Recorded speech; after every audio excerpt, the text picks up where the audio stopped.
ప్రపంచ ఆర్థిక వ్యవస్థలో మార్పుకు చిహ్నం బ్రిక్స్ కూటమి. మారుతున్న కాలానికి అనుగుణంగా అంతర్జాతీయంగా ఆర్థికపరమైన విధానాల్లోనూ మార్పులు రావాలని బ్రిక్స్ సభ్య దేశాలు కోరుతున్నాయి. కొన్ని దేశాల్లోనే సంపద పోగుపడ్డం సరైన పద్ధతి కాదు అని స్పష్టం చేశాయి బ్రిక్స్ కూటమి సభ్య దేశాలు. అభివృద్ధి చెందుతున్న దేశాలు ముందుగా ఆర్థికంగా బలపడాలని పేర్కొన్నాయి. బ్రిక్స్ కూటమికి సమిష్టి ప్రయోజనాలు ఉండాలనేది మౌలికంగా భారత్ చేస్తోన్న వాదన. భవిష్యత్ అవసరాలకు ధీటుగా బ్రిక్స్ కూటమిని తీర్చిదిద్దుకోవాలంటే ముందుగా సభ్య దేశాల మధ్య సహకారం చాలా అవసరమని ప్రధాని నరేంద్ర మోదీ గతంలోనే స్పష్టం చేశారు. ఈ నేపథ్యంలో సెప్టెంబర్లో 2 రోజుల పాటు ఢిల్లీలో బ్రిక్స్ శిఖరాగ్ర సదస్సు నిర్వహిస్తోంది భారత్.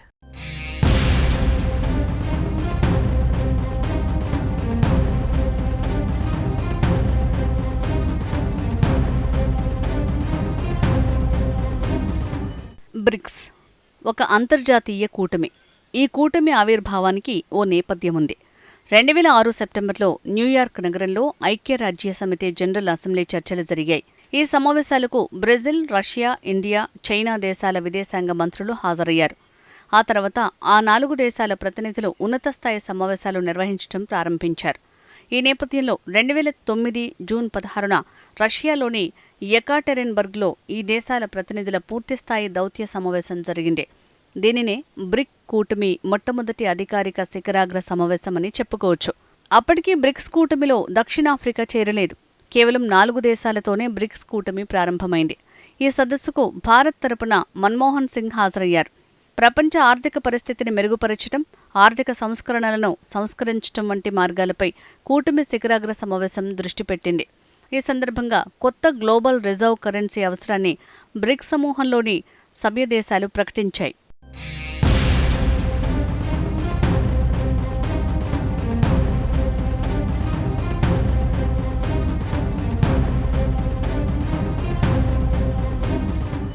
బ్రిక్స్ భౌగోళిక రాజకీయాల్లో కీలకమైన కూటమి. బ్రెజిల్, రష్యా, ఇండియా, చైనా, దక్షిణాఫ్రికా ఈ కూటమిలో సభ్య దేశాలు. ఈ దేశాల తొలి అక్షరాలతో BRICSతో కూటమికి బ్రిక్స్ అనే పేరు పెట్టుకున్నారు. ప్రాంతీయ ఆర్థిక వ్యవహారాలపై వాటికున్న పరపతికి బ్రిక్స్ సభ్య దేశాలు ప్రపంచమంతటా పేరు పొందాయి. 2009 నుంచి ప్రతి ఏడాది బ్రిక్స్ సభ్య దేశాల అధికారిక శిఖరాగ్ర సమావేశాలు జరుగుతున్నాయి.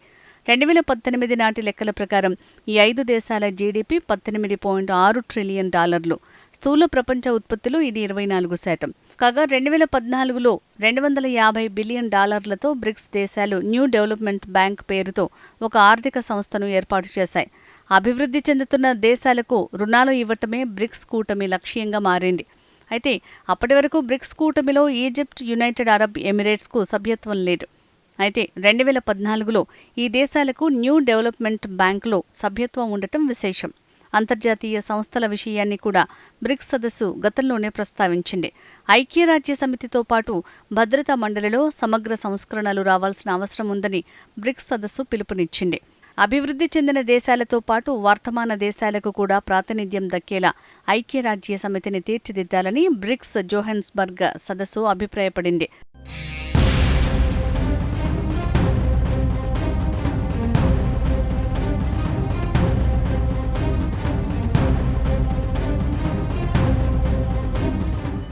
ఇదిలా ఉంటే బ్రిక్స్ కూటమిపై భారత్కు స్పష్టమైన అభిప్రాయం ఉంది. బ్రిక్స్ కూటమికి సమిష్టి ప్రయోజనాలు ఉండాలనేది మౌలికంగా భారత్ చేస్తున్న వాదన. భవిష్యత్ అవసరాలకు ధీటుగా బ్రిక్స్ కూటమిని తీర్చిదిద్దుకోవాలంటే ముందుగా సభ్య దేశాల మధ్య సహకారం చాలా అవసరమని ప్రధాని నరేంద్ర మోదీ స్పష్టం చేశారు. అంతేకాదు రానున్న సంవత్సరాల్లో ప్రపంచపటంపై బ్రిక్స్ కూటమి ఒక బలమైన శక్తిగా అవతరిస్తుందని ప్రధాని నరేంద్ర మోదీ జోస్యం చెప్పారు. అభివృద్ధి చెందుతున్న దేశాల ఆర్థిక సవాళ్లకు పరిష్కారాలు వెతికే కూటమిగా బ్రిక్స్కు తనదైన గుర్తింపు లభించింది. ఈ నేపథ్యంలో విస్తరణపై దృష్టి పెట్టింది బ్రిక్స్ కూటమి. అయితే సభ్యత్వ విస్తరణ అనేది ఏకాభిప్రాయంతోనే జరగాలని భారత్ తెగేసి చెప్పింది. బ్రిక్స్ కూటమిపై పెత్తనానికి డ్రాగన్ చైనా చేసిన ప్రయత్నాలను సమర్థవంతంగా తిప్పికొట్టగలిగింది.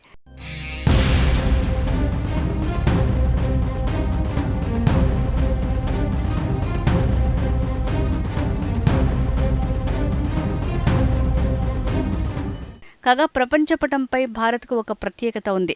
భౌగోళిక రాజకీయాల్లో భారత్ తనదైన ముద్ర వేసింది. కొన్ని సంవత్సరాల కిందట దక్షిణాఫ్రికాలో జరిగిన బ్రిక్స్ కూటమి 15వ సదస్సులోనూ భారతదేశం కీలక పాత్ర పోషించింది. బహుళపక్ష సంస్థల్లో ఆర్థికపరమైన సంస్కరణల అవసరాన్ని జోహెనెస్బర్గ్ సదస్సులో భారత్ ప్రత్యేకంగా ప్రస్తావించింది. ఈ ప్రస్తావనతో బ్రిక్స్ కూటమి సభ్యదేశాల అభినందనలు అందుకుంది. బహుళపక్ష సంస్థల్లో సంస్కరణలకు భారత్ అత్యంత ప్రాధాన్యమిస్తోంది. అలాగే ఇతర అభివృద్ధి చెందుతున్న దేశాలతో బలమైన సంబంధాలు పెంపొందించుకోవటానికి బ్రిక్స్ కూటమిని ఒక సాధనంగా భారతదేశం ఉపయోగించుకుంటోంది. పాశ్చాత్య దేశాలతో ఆర్థిక ప్రయోజనాలు, ఆర్థిక అవసరాలపై మరింతగా దృష్టి పెట్టాల్సిన అవసరం ఉందని భారతదేశం అభిప్రాయపడింది. కిందటేడాది జూలై 6-7 తేదీల్లో బ్రిక్స్ కూటమి 17వ శిఖరాగ్ర సదస్సు బ్రెజిల్లోని రియో డి జెనిరో వేదికగా జరిగింది. ఈ సదస్సుకు భారత ప్రధాని నరేంద్ర మోడీ హాజరయ్యారు. ఈ సందర్భంగా అభివృద్ధి చెందుతున్న దేశాల స్వరంగా బ్రిక్స్ కూటమి మారాల్సిన అవసరం ఉందని ఆయన పేర్కొన్నారు. అంతేకాదు రియో డి జెనిరో సదస్సులో ప్రధాని నరేంద్ర మోడీ సెంటర్ ఆఫ్ అట్రాక్షన్గా మారారు.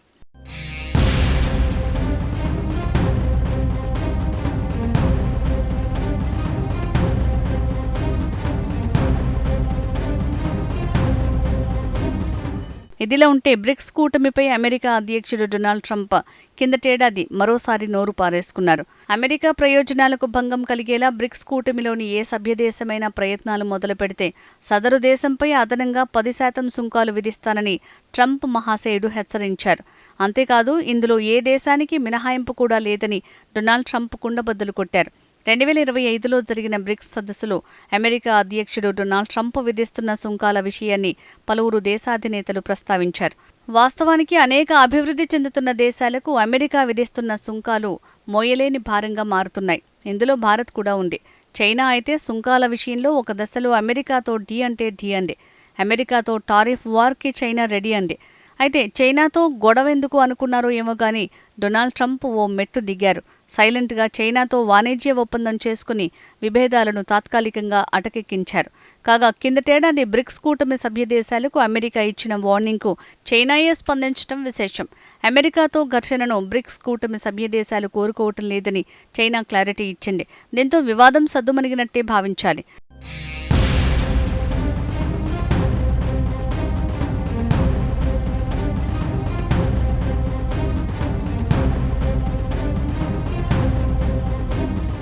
కాగా 2024లో రష్యాలోని కజాన్లో బ్రిక్స్ కూటమి 16వ శిఖరాగ్ర సదస్సు జరిగింది. ఈ సదస్సులో ఉమ్మడి కరెన్సీ ప్రస్తావన వచ్చింది. ప్రపంచ జీడీపీలో 35% పైగా ప్రాతినిధ్యం వహిస్తున్న బ్రిక్స్ కూటమి దేశాలు పరస్పర ప్రయోజనాల రీత్యా వ్యాపార, ద్రవ్య లావాదేవీలను స్వంత కరెన్సీలో నిర్వహించుకోవాలని సూత్రప్రాయంగా నిర్ణయించుకున్నాయి. ఈ నేపథ్యంలోనే డాలర్కు ప్రత్యామ్నాయంపై కూటమి సభ్యదేశాలు ప్రత్యేక దృష్టి పెట్టాలని రష్యా అధ్యక్షుడు వ్లాదిమిర్ పుతిన్ అప్పట్లో సూచించారు. పుతిన్ చేసిన ఈ సూచనే డొనాల్డ్ ట్రంప్కు తీవ్ర ఆగ్రహాన్ని తెప్పించింది. ఈ ఆగ్రహంతోనే బ్రిక్స్ కూటమి సభ్యదేశాలపై ట్రంప్ మహాశయుడు నిప్పులు చెరిగారు. కాగా ఢిల్లీ వేదికగా సెప్టెంబర్ 12-13 తేదీల్లో జరగనున్న బ్రిక్స్ శిఖరాగ్ర సదస్సుకు ఒక ప్రత్యేకత ఉంది. ఈ సదస్సుకు హాజరవటానికి చైనా అధినేత జిన్పింగ్ భారత్ రానున్నారు. అంతేకాదు 400 మంది ప్రతినిధులను వెంటేసుకుని ఆయన భారత్ రాబోతున్నారు. గతంలో 2019లో జిన్పింగ్ భారత్లో పర్యటించారు. అంటే బ్రిక్స్ సదస్సు పుణ్యమా అంటూ 7 సంవత్సరాల తర్వాత ఆయన భారత్కు రానున్నారు.